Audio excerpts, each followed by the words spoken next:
Olá, queridos alunos, nós vamos iniciar hoje mais uma videoaula. Dessa vez a gente vai tecer algumas considerações sobre política social. Política social é um tema muito recorrente, importante para o serviço social, na nossa formação profissional, e também ele é um locus, é um lugar seguro, é um lugar próprio da materialização da nossa ação profissional, que é a política social, tá?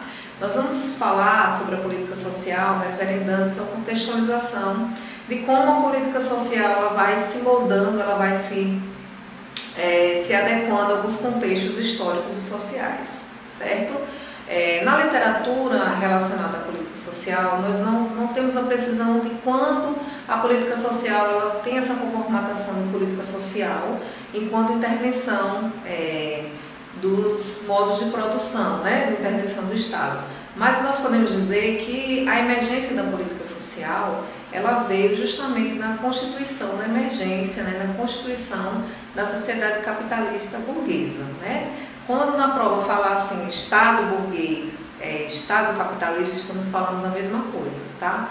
Então é importante que a gente comece a visualizar essas questões para que na prova a gente não fique com dúvidas com relação ao que é o Estado burguês e o que é o Estado capitalista. É a mesma coisa, certo?